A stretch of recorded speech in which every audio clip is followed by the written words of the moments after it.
Hello à tous, bienvenue sur ce premier live dans ce Dans le groupe, uniquement dans le groupe. uniquement dans le groupe. D'ailleurs, on met notre stratégie en place. Et pour ceux qui sont avec nous aujourd'hui, faites-nous un petit coucou. Si vous nous regardez en replay, pareil, faites-nous un coucou en marquant replay, coucou, et on vous répondra. On viendra vous saluer. On fera un petit retour. Le thème du jour, qu'est-ce qu'on va partager avec vous? Quelle est la discussion qu'on aimerait avoir avec vous aujourd'hui? On s'est parlé de son temps et de la façon dont on s'organise pour créer et vendre sa formation et plus particulièrement sur la création, l'animation et la post-animation de la formation de manière générale. Oui, parce qu'il y a 24 heures dans une journée. Hein. On sait que c'est parfois compliqué, qu'on peut vite se laisser déborder. Et ça peut être la croix à la bannière pour rattraper les instants perdus, les instants volés. Oui, tout à fait. C'est difficile de rattraper le temps perdu. Donc, du coup, à nous de nous organiser. Et on vous propose, pour commencer, en fait, moi, je ne sais pas toi, Céline, mais j'ai souvent, je me fais moi-même souvent déborder par le temps. J'ai un emploi du temps qui est parfois super compliqué. Et c'est vrai que que de ne pas réussir à le maîtriser, cet emploi du temps, ne pas réussir à planifier les imprévus. Alors, le mot imprévu est assez incroyable, mais pour la petite histoire, ça m'arrive régulièrement sur certaines formations où je suis vraiment à la bourre, ne serait-ce que pour la mise à jour que je fais.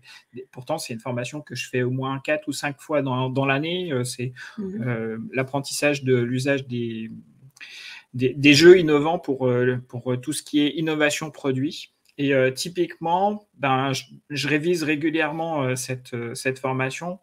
Et à chaque fois, je me dis, bon, la prochaine fois, je vais apporter tel contenu, je vais faire telle modification. Et boum, on arrive le lundi matin. Bonjour. Bonjour, Facebook user. Oui, en fait, il faut accepter. Alors, il doit y avoir un petit texte qui dit StreamYard. Accepter StreamYard to see your comments. Donc, StreamYard demande que vous autorisiez votre nom lorsque ça stream. Voilà. Oui, sinon on a des Facebook users. Ouais, après, c'est difficile de te répondre particulièrement juste à toi, en fait. On va t'appeler Facebook user pendant toute la session. C'est pas sympa. C'est pas forcément cool. Et donc, pour reprendre la petite histoire, c'est que je me retrouve souvent en retard sur ce que je dois faire pour cette formation. Et franchement, j'ai même eu des cas où je maîtrisais tellement mal et je m'organisais tellement mal que le moment même, là, j'étais encore en train de créer des supports à 8 heures alors que j'accueillais mes premiers stagiaires à 8h30. C'est chaud.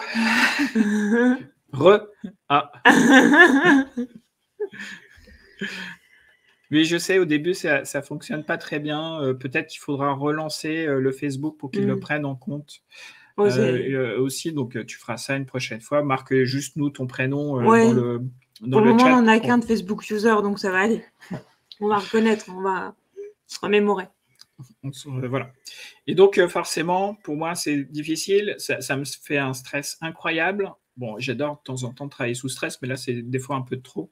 Et donc, c'est ça se faire déborder par le temps. Et ça peut se faire aussi dans l'animation, comme je fais cette formation où on fait des jeux, on fait des briefings sur l'animation de ces jeux, etc. et l'usage qu'on en fait pour transformer un produit qui soit adapté à ses clients. Automatiquement, je me fais aussi déborder dans ce qu'on appelle le timing. Bonjour Catherine. Bonjour Catherine. Et donc, du coup, ça devient compliqué. Puis le dernier point, dans mon expérience à moi, ce qui est aussi long parfois, et peut-être que c'est vous aussi votre cas, c'est que j'aime pas trop l'administratif. Et donc, du coup, je repousse à chaque fois les échéances à faire. Donc, typiquement, les fins de formation, on a plein d'administratifs à faire. Et là, voilà, des fois, ça décale 1 semaine, 2 semaines. Et puis, le client, il te rappelle, il dit hey, « j'ai pas reçu les certificats, j'ai pas reçu le machin, il serait peut-être temps de s'en occuper. » Donc, du coup, voilà. Et toi, Céline, tu as des expériences comme ça? Ouais, alors moi, je me rends compte que c'est plus souvent dans l'animation, où en fait, généralement, l'animation, j'utilise des outils numériques et j'ai une petite tendance à surestimer la facilité qu'auront les gens à utiliser ces outils-là. Et du coup, je me retrouve à faire des ateliers sur les outils. Et un atelier où j'avais prévu peut-être une demi-heure, je me retrouve à facilement 45 minutes, voire 1 heure. Et du coup, c'est un petit peu compliqué parce que j'ai l'impression d'être à la bourre pendant toute mon animation, pendant toute ma formation. Et je me dis, mon Dieu, je vais jamais réussir à m'en sortir. On va finir en retard et ça va pas le faire. Donc, ouais, si ça m'arrive souvent, plus souvent que ce que je voudrais. Et voilà, après, j'ai le sentiment de courir après le temps et puis du coup, même des fois, switcher des parties de formation que, pour moi qui sont essentielles, mais que clairement, on n'aura jamais le temps de voir, quoi. Et Alors, je vois qu'on a des nouveaux arrivants. Venez nous faire un petit coucou. Venez nous dire coucou dans le chat. venez nous dire bonjour, qui vous Bienvenue. êtes. Bienvenue. Welcome. Pendant ce temps, je peux vous poser une question. Maintenant que vous avez entendu un peu l'histoire de Céline, la mienne, est-ce que vous avez des expériences similaires où vous vous retrouvez un peu à la bourre dans ce que vous faites? Ouais. Dites-nous-le dans le chat. Dites-nous oui, non. Peut-être que vous ne l'avez pas. Vous êtes des maîtres Jedi sur l'usage du... il faut que tu mettes le commentaire ici. Ok. Ce sera Céline qui va mettre les commentaires. Ouais, je suis secrétaire. Donc, dites-nous si vous avez ce type d'expérience qui se passe, pour vous aussi, ça peut être parfois une frustration, une difficulté, un stress incroyable.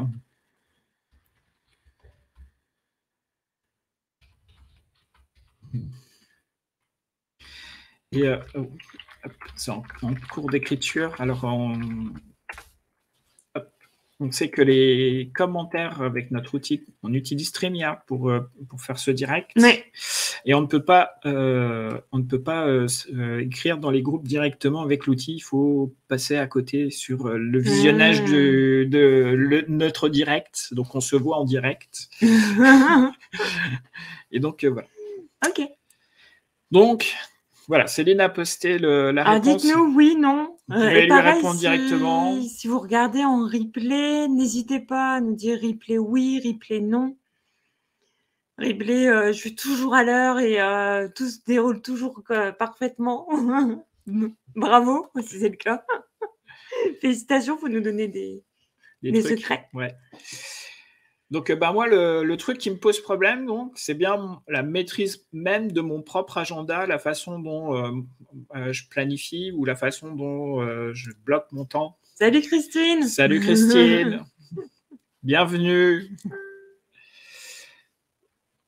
On a un deuxième Facebook user. Alors, je vais te dire parce que là, c'est... super. C'est Sylvie. Bonjour Sylvie. Salut Sylvie.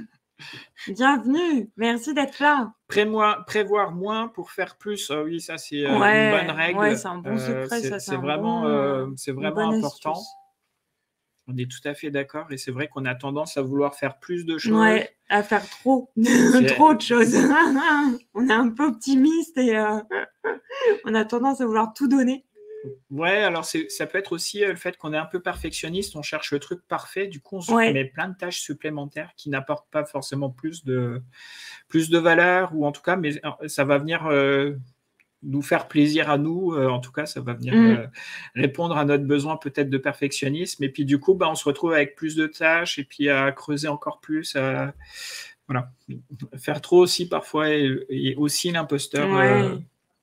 Ce que nous dit Sylvie, tout à fait, exactement. Pour combler le sentiment d'imposteur, on en fait plus que ce qu'on... Ouais, je comprends. Ouais, c'est bien, super, merci Sylvie. Ouais, d'ailleurs, on avait fait un live, avant qu'on consacre uniquement pour ce groupe, on avait fait un live sur les impacts du rôle d'imposteur, ne serait-ce que sur sa vente. Et c'est vrai qu'il peut être là aussi sur plein de trucs. Et c'est encore vrai pour l'animation, quand on est débutant, débutants en termes de formation ou d'animation de formation. Pour la plupart d'entre vous, vous êtes experts de votre domaine, donc j'espère que vous n'êtes pas trop imposteur. Vous n'avez pas trop ce sentiment d'imposteur sur cette expérience. Mais par contre, oui, c'est vrai que ce sentiment peut avoir des impacts très forts, en fait.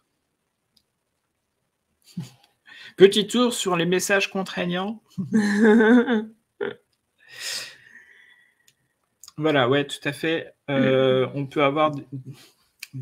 c'est nos messages internes qui viennent nous contraindre. Ouais, et donc, du coup, de venir chercher à les supprimer ou à les diminuer ou à de temps en temps, pas les écouter trop. Ouais. Sachant que s'ils sont là, ils sont quand même aussi pour nous rappeler qu'il y a peut-être un risque et donc du coup de faire attention avec et de nous montrer l'attention qu'on doit porter. Dans les autres éléments que moi j'ai dans mon histoire personnelle, c'est que je prends pas assez de tampons de temps spécifique pour faire les choses. C'est-à-dire que j'ai du mal à mettre de bloquer du temps pour me dire il faut que je fasse ce truc-là. Il faut que je me prévoie en plus un tampon au cas où que ça déborde ou que je gère les imprévus, parce qu'on a forcément tous des imprévus qui arrivent. Et comme le mot le dit, imprévu, ça veut dire que ce n'est pas prévisible. Donc c'est difficilement inscriptible dans son agenda. Et toi, Céline, tu vois d'autres causes qui pourraient nous amener à être mal organisés? Alors... Moi, je sais que... alors, je pense que je ne dois pas être la seule à être comme ça. Des fois, je pars dans une animation et du coup, en fait, l'animation, elle se passe tellement bien. Il y a tellement de retours. Tout ça, c'est tellement riche pour les participants. Il y a tellement d'échanges que j'ai plus aucune notion du temps. Ah ouais, c'est un truc, c'est 5 millions d'années-lumière derrière. Et à un moment donné, on regarde la montre ou alors c'est juste la montre de l'estomac qui commence à se dire « Hey, c'est l'heure d'aller manger ». Une pause. Et je me rends compte qu'en fait, j'ai carrément explosé le temps qui devait être attribué à cette partie d'animation-là. Et c'est pareil, je me retrouve totalement à l'arrache, à la ramasse sur mon anime. Et du coup, ouais, j'ai un problème. Je sais que j'ai ce problème-là parfois à timer mon animation. Et le souci, je trouve qu'on rencontre en plus avec ça, c'est qu'une même animation, vous allez la faire sur un groupe et ça va super prendre et ça va être super dynamique, ça va être génial et vous allez passer des plombes sur l'anime. Vous allez faire exactement la même chose dans un autre groupe. Et là, ça va être le calme plat. Et limite, on entend les petits oiseaux chanter. Et vous allez mettre pile poil le temps que vous aviez attitré, voire des fois moins. Et c'est vrai que ça, en termes de temps, je trouve que c'est hyper compliqué de se dire, tiens, dans ma journée de formation, par exemple, si c'est une journée, je prévois tant de temps pour cette partie-là, pour cet atelier-là. Je ne sais pas ce que vous en pensez, si chez vous, c'est comme chez moi ou comme chez moi. Dites-nous. Tiens, on va vous poser la question. Alors, est-ce que vous arrivez à identifier le temps qui est nécessaire pour chacune de vos séquences de formation? Ouais. Vous dites, tiens, par exemple, là, je fais un petit peu de descendant, j'en ai pour une demi-heure. Là, il y a un atelier, j'en ai pour 1 heure. Hop. Là, c'est la mise en groupe, allez, 30 minutes. On a Catherine qui nous dit non. On a Catherine.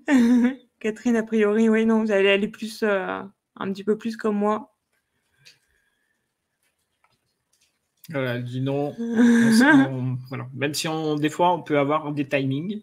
Ouais. Et puis, c'est débordé pour X raisons. Moi, ça m'arrive souvent. Alors, je sais qu'il y a des coachs qui nous regardent parfois, qui sont aussi formateurs. Et c'est vrai qu'on a tendance de poser des questions et du coup, comme c'est des questions très ouvertes, de laisser la discussion. Et se laisser déborder dans les réponses. Et puis, en fait, on va creuser le sujet. Et puis, en fait, on oublie le sujet principal qui est quand même le contenu de la formation et d'amener des trucs. C'est vrai que les réflexions et les discussions peuvent être parfois passionnantes et de se laisser bêtement embarquer là-dedans, en fait. Ouais, exactement. Ou une demande un peu particulière. Ah, on a Catherine qui nous dit « Je prévois trop ». Alors, peur de manquer, hein, peur que si ta formation doit finir à 18h, de terminer à 16h30. Au secours. Je finis à 15h30. Bon, après, ça peut être des stratégies. Hein. Je me souviens qu'il y avait des clients qui me disaient le vendredi, il faut que tout le monde soit parti à 16h. Ils ont les trains, les avions, les machins. Ah ouais, donc, tu fais ce que tu veux, mais à 16h, ils sont tous barrés. Quand il y a des impératifs comme ça, c'est chaud. Donc tout à l'heure, j'ai vu. Donc on a les injonctions, comme dit Sylvie. Oui, c'est vrai qu'il y a certaines injonctions qu'on doit essayer de répondre, qui viennent de nous, mais aussi on a dans notre mécanisme interne. Une mauvaise nouvelle, c'est qu'on a tendance à sous-estimer les choses. Oui. On sous-estime tout, c'est simple, hein. Vous dites ça va durer 15 minutes et puis en fait dans les faits ça va durer 20, 30 minutes. Le fameux il y en a pour un quart d'heure, je suis large. Je suis large, ouais, puis en fait 3 quarts d'heure plus tard on y est encore. Et puis le truc aussi c'est qu'on a tendance à oublier plein de choses. Tout ce qu'il y a à faire réellement. C'est-à-dire qu'on a du mal à planifier toutes les activités qu'on doit mettre en place pour être sûr que c'est prêt à l'heure, en fait. Mais généralement, c'est à l'arrache.com, quoi. C'est en faisant un truc qu'on se dit « Ah bah ouais, punaise, il y a encore ça à faire » ou « Ah bah ouais », et puis c'est comme ça que l'engrenage se fait.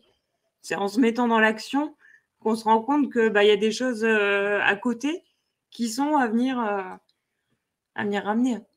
Ouais, c'est clair. Ça vient aussi parce qu'on a du mal à imaginer tous les éléments qui constituent en fait le chemin qu'on doit parcourir pour réaliser la chose. Et ça, c'est aussi pareil, c'est un problème de notre mémoire de travail qui est limitée en termes de capacité. Et souvent, on a entre 5 et 7 concepts en même temps.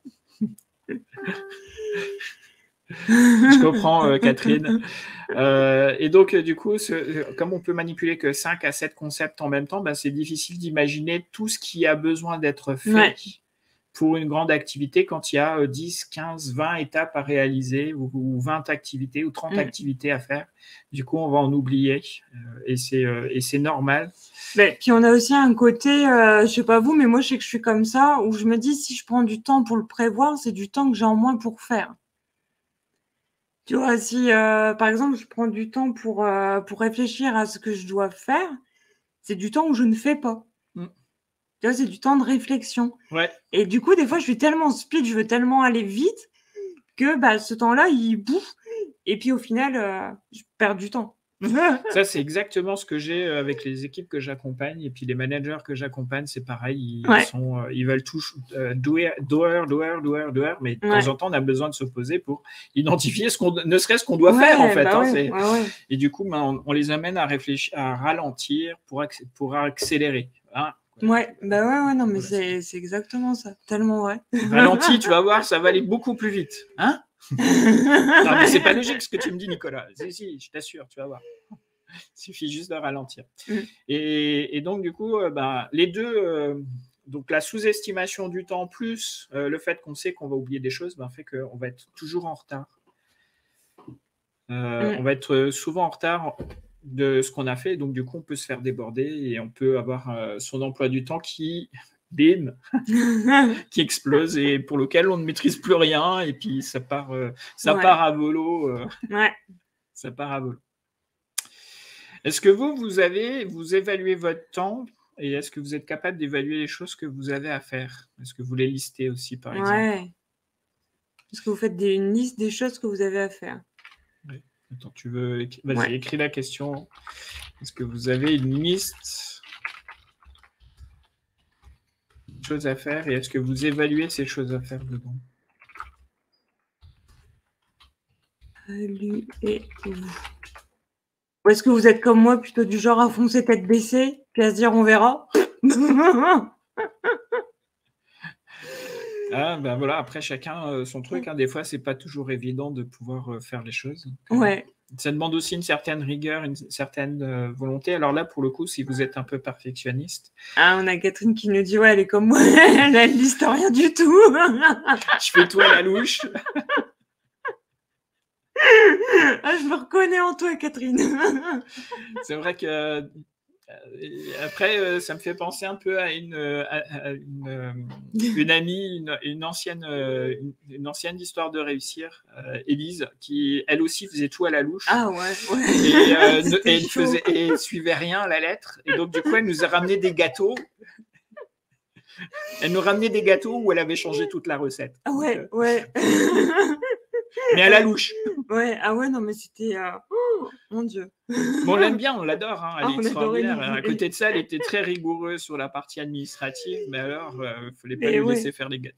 Ouais, incapable de faire un truc structuré, en fait, où on te dit tant de grammes de tel ingrédient. C'était vraiment... Bon, après, le tout, c'est de ne pas rater les échéances importantes. Hein. Il faut éviter de rater les échéances importantes. Ouais. Donc, du coup, OK, on peut faire à la louche, on peut le faire au ressenti. Ouais. Ça marche aussi. Le tout, c'est de se dire, ça commence à 9h quand même. Ouais. Et il est 8h48. Ah, j'ai pas encore fini le support là. Bon, c'est pas grave, je vais le faire pendant que mes stagiaires sont en train de faire un atelier. C'est bon. C'est bon, cool. On a le temps. Bon. Du coup, quelle solution moi je mets en place maintenant, sachant tout ça? Quelles sont les astuces que nous on met en place pour ça? Moi, le premier que j'ai commencé à faire et pour lequel on m'avait conseillé de lire un livre et qui est venu juste renforcer ce que je savais déjà, c'est de réussir à bloquer et sacraliser du temps dans son agenda. Du coup, j'ai des plages. Alors, on a Christine qui nous dit c'est du vécu. Oui, c'est du vécu, hein, on confirme. La Sylvie qui nous dit un objectif, un cadre et libre dans le cadre. Hein. Un bon compromis pour les disperser. Ouais. Oui, c'est vrai, c'est un beau compromis. Ouais, tout à fait. Du coup, moi, je sacralise du temps spécifique. Je ne sais pas si c'est quelque chose que vous arriverez à faire, mais en tout cas, depuis que je fais ça, je sais que j'ai des actions le matin. Alors, j'ai une petite routine le matin et j'ai un temps. Bon, des fois, je me fais déborder dans ce temps-là parce que je fais des réseaux sociaux. Ensuite, je vais faire des activités de préparation d'ateliers. Et si je suis en formation, ça va être préparer les supports qui me manquent. Ou en tout cas les adaptations que je dois faire pour les stagiaires qui vont arriver, etc. Et puis, quand c'est la vente, c'est pareil, je vais prendre du temps spécifique pour faire la communication, je vais prendre du temps spécifique pour rencontrer les gens. Donc, je vais dire, le mardi après-midi, je ne fais que les interviews. Et puis, on regarde ensemble ce qu'on peut faire ou pas. Et puis, par exemple, le jeudi, il y a le live. Ouais. Donc, ça, c'est inscrit en dur dans l'agenda. On ne loupe pas ce temps-là. Donc, voilà. Alors, moi, je sais que maintenant, la routine que j'ai mise en place pour justement éviter comme ça de me faire absorber par le temps et puis de me retrouver la veille d'une formation ou peu importe, hein, la veille d'un événement et puis me sentir complètement submergée par trop d'informations à mettre en place, c'est que je fais des to-do list. Donc, même que ce soit pour la création de formation ou pour la routine de notre entreprise. Comme vous voyez, on a des lives, on fait des vidéos YouTube. On a une communication aussi autour de notre groupe, on crée des formations à côté. Donc, c'est vrai qu'on a plein de casquettes. Et si on ne met pas en place des routines, clairement, il y a un truc ça ne va pas bien rouler. Hein. À un moment donné, il va y avoir un rocher et on va aller droit dedans. Et comme il y a des éléments en fait qu'on ne fait pas régulièrement, par exemple, un exemple concret, les vidéos. Les vidéos, en fait, on se consacre une journée par mois où on tourne toutes nos vidéos et ensuite on va les monter. Mais si on met pas en place, et si on n'écrit pas cette routine-là de montage de vidéos, la veille, vérifier que les batteries soient bien chargées, des trucs, bêtes, quoi. Et qu'on utilise aussi en formation, hein, ça peut Et être, qu'on utilise aussi en formation. Et du coup, on se retrouve le jour J avec, un appareil qui est pas chargé, ça peut être, nous le caméscope, l'appareil photo caméscope. ouais, ou ça peut Mais être, ça peut être, si vous faites un atelier avec des tablettes, charger les tablettes des apprenants, oui, c'est des trucs un peu con. con, mais Ou faire les panneaux, si on fait des ateliers, et puis voilà. qu'on veut faire des panneaux au mur, etc., avec des travaux collectifs, il faut Ouais. les préparer à un moment ou à un autre. Ouais, c'est ça. Ou acheter ses post-it, acheter ses. Voilà, quoi, il faut. Faire sa logistique. Ouais, c'est ça. Et moi, pour faire ça, en fait, j'utilise Trello, que j'aime beaucoup. Et il y en a un autre que j'ai découvert là qui s'appelle Asana. Et du coup, Asana, c'est plus pour la partie vidéo et Trello, c'est plus pour la partie formation. J'ai fait 2 trucs différents, comme ça, je me mélange pas. Et c'est vrai que même sur le process formation, du coup, ça va être, quels ateliers je vais mettre en place, quel matériel j'ai besoin pour faire ces ateliers-là, quel matériel spécifique, qu'est-ce qu'il me faut pour mon matériel spécifique, quels sont les impératifs de mon matériel, comme, on a Christine qui nous dit: «Elle s'est créé un tableau Excel pour chaque projet». Ouais, super. Aussi, ça marche aussi. Mais c'est ça, voilà, avoir une routine et l'écrire, en fait, cette routine. Comme ça, le jour, quand vous faites une pause, le jour où vous devez reprendre la routine du début, vous avez pas à réfléchir et puis à foncer tête baissée. Vous suivez le process, étape par étape et à la fin de votre journée, au moins, tout est plié et puis, vous n'avez rien oublié, quoi. Ouais, sachant que ça a été difficile au début, hein. Ouais, On a utilisé ouais. Keep au départ. J'ai mis Oui, en place Google Keep, Keep. Ouais. pour matérialiser ces processus-là et c'était pas, voilà, on a eu du mal à bien suivre, etc. Bon, il y a quand même, on en garde quand même. Ouais. Et maintenant, on travaille plutôt sur Asana et puis Trello. Ouais. Puis notre astuce aussi pour timer, si dans votre formation, vous avez une partie, descendante, moi des fois là, on peut pas faire sans. Pas hésiter à vous chronométrer et moi ce que je fais, alors j'ai la chance d'avoir un conjoint, gentil qui veut bien tester, mais quand j'utilise des nouveaux outils, je le mets à contribution. Je dis: «Ah tiens Nico, je voudrais tester ça». Tu fais comme si tu connaissais pas, tu vas te créer un compte et tout et on le teste ensemble et là, je chronomètre. Je mets le chronomètre du portable, en route et je vois combien de temps il met pour se connecter, pour se créer un compte, si c'est un outil où il faut créer un compte. Mmh. Combien de temps je mets pour lui expliquer comment on utilise l'outil. Combien de temps lui met à réellement utiliser l'outil et faire un test et combien de temps dure l'activité. Alors généralement, je rajoute du temps parce que je sais que, voilà, il a une tendance à maîtriser pas du tout. facilement. Donc L'informatique je n'est me pas. dis, voilà, si je mets, 40 minutes, par exemple, pour cette pratique-là, je vais rajouter 10 minutes, un quart d'heure. Ouais, c'est une bonne Comme astuce, hein. ça. Ça marche plutôt bien, en fait. On arrive à mieux séquencer comme ça. Alors, je vais vous donner l'adresse mail de Nico pour que vous puissiez tester toutes et tous vos vos animations. Alors, ce que je lui ai pas dit, c'est que souvent, je mets des boules caisses et puis j'écoute pas ce qu'elle me raconte. Mais voilà, n'hésitez pas à tester Ouais, entre collègues. La règle des 30%. Quand on aime dit chiche. Comment ça, chiche, Kate? Ah, mais tu verras que c'est un stagiaire dissipé, Nicolas Delahaye. Je suis pas un stagiaire facile. Non. On arrive tout doucement au bout du live. Ouais. En tout cas, c'est cool.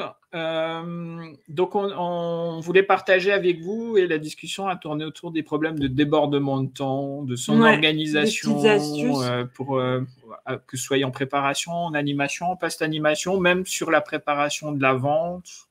Ces astuces marchent aussi. Hein. Alors, si vous en avez d'autres aussi, n'hésitez pas. Hein, n'hésitez pas à venir nous les mettre en commentaire. Ouais. C'est sympa de voir les astuces de tout le monde, les bonnes pratiques de tous et de toutes.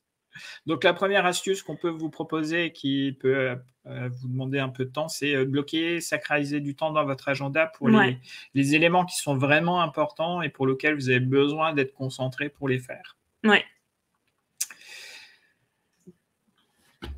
On a vu avec Céline qu'elle me chronomètre en répétition. Donc, pour des problèmes de timing en animation, vous pouvez chronométrer, vérifier, tester. Faites un appel à un ami. Faites appel à un ami, votre chien. Et puis, on a vu aussi, Céline nous a partagé sa petite routine pour utiliser une espèce de to-do list un peu plus évoluée avec Asana et puis Trello. Ouais. Et puis, qu'est-ce qu'on a vu d'autre? C'est déjà pas mal. On a vu aussi les effets qui étaient dedans. Et voilà, on arrive tranquillement au live, à la fin du live. Alors du coup, donc si vous avez aimé ce live, n'hésitez pas à le liker. Si vous nous regardez en replay, pareil, likez-le. Venez commenter en replay, il n'y a pas de souci. Au contraire, nous, on est super contents quand on vient répondre à vos replays coucou. Ou replay réponse aussi, ça marche. Ouais. Et si vous pensez que ça peut aider quelqu'un, un collègue, un ami, quelqu'un que vous connaissez, n'hésitez pas à carrément venir l'inviter dans le groupe, à lui envoyer le lien du groupe pour qu'il nous rejoigne. On est plutôt des gens sympas, on l'acceptera. Hein. Tant qu'il accepte les règles, il n'y a pas de souci. C'est ce que j'allais dire, s'il accepte les règles, on le prendra avec nous avec plaisir.